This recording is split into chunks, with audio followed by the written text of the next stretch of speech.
Mchungaji Samson Simon Swai, ni mchungaji kiongozi wa kanisa la Tanzania Assemblies of God Mbezi Kati au kifupi Karis Center.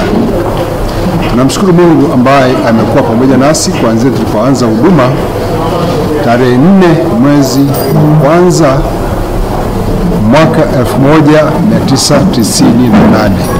Ambaye yuko pembeni yangu hapa ni mke wangu anaitwa Adelina, ambaye Mungu alituunganisha kama mume na mke tarehe 17 mwezi wa 8 mwaka 1997. Na tunamshukuru Mungu kwamba ametujalia uzao, tunaye binti yetu.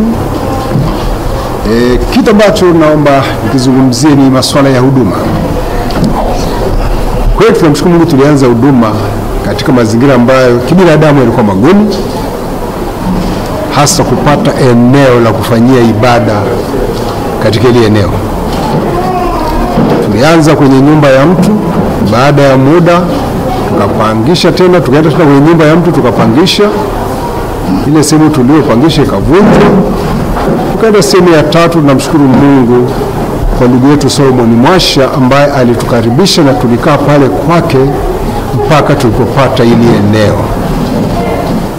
Wakati tunaanza huduma mahali hapa ilikuwa kuna ugumu, na kama ambavyo unaona nyumba za huku nyingi zimezungukwa na mafensi na ushuhudiaji mgumu, uwanja wa kufanya mikutano ya injili mgumu, lakini kwa sababu Mungu ni Mungu anayefanya kazi yake, bado Mungu alikuwa anaokoa, na hata sasa Mungu anaendelea kuokoa. Watu wengine ambao wamekuwa mchango mkubwa wa kufanikisha huduma hii ni timu ya Gospel Caravan.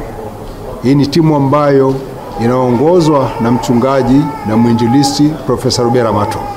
Tumekuwa tukishirikiana naye katika huduma na mpaka leo hii tumefika kama tulivyo. Na namshukuru Mungu kwa wazee wa kanisa ambao wamekuwa na moyo wa kichungaji, moyo wa kitumishi ambao tumeshikamana.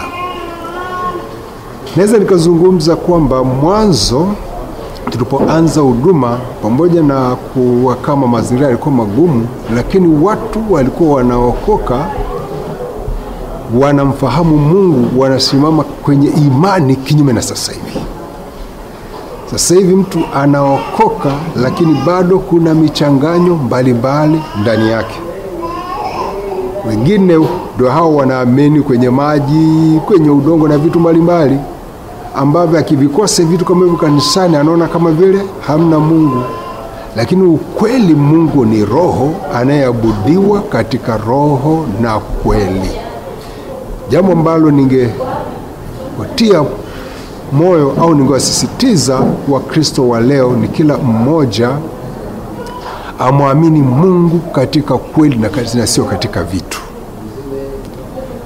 Wito naweza nikatoa kwa wachungaji wenzangu wanapoanza huduma, wajue kwamba wanamtumikia ni Mungu, na wajue kwamba msimamizi mkuu wa hilo kanisa ni Mungu, mwangalizi ni Mungu. Kila kitu wakimtumainia Mungu, aliyo kazi ya Mungu lazima iende, maana inaitwa kazi ya Mungu, sio ya mchungaji. Kwa kuwa ni kazi ya Mungu, Mungu mwenyewe anaisimamia kazi yake, anaitawala kazi yake, anaiongoza katika kazi yake, na kwa kuwa ni ya kwake, Mungu atafanikisha.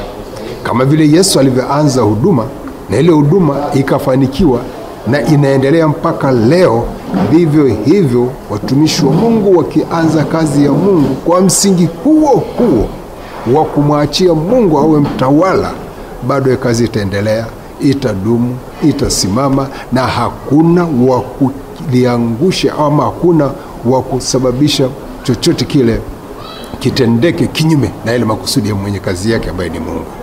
Hivyo kama watumishi wa Mungu, tumtumikie Mungu kama Mungu, na yeye tumwachie kama msimamizi mwenye kazi yake. Pia naomba niongeze hapo kwamba Wakristo wa sasa wajikite pia katika neno la Mungu, na kila mtu amfahamu Mungu kibinafsi. Nizungumzie pia katika masuala malezi ya watoto. Kama alivyosema mchungaji, wokovu wa sasa hivi ni tofauti na wokovu wa zamani, lakini Mungu aliye hai na Mungu aliye mwaminifu, tukimwamini katika kweli, atatusaidia hata kupitia malezi ya watoto. tukawalea katika misingi ya kibiblia, katika misingi ya kiungu, na kama ambavyo neno nasema tuwalee watoto katika njia ziwapasazo, hawataziacha atakapokuwa wazee. Basi Mungu atusaidie tuwalee watoto katika njia ya kweli. Ombi langu na msisitizo wangu kwa wazazi, tuwaelekeze watoto wetu kwa Mungu, kama ambavyo kanisa letu la Mbezi Kati tumejikita kuwafanya watoto wetu wamjue Mungu wa kweli ili wamuishie yeye. Na wazazi tunaomba watusaidie au tusaidiane kuwafanya watoto wamjue Mungu wa kweli. Mungu awabariki sana. Serikali pia itusaidie kuwafanya watoto wasielekee katika maadili yasiyofaa. Serikali tusaidie kuwafanya watoto wawe na Mungu.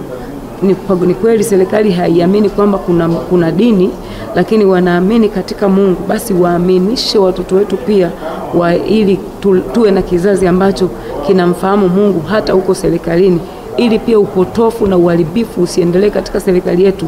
Watoto wafundishwe kumjua Mungu wa kweli.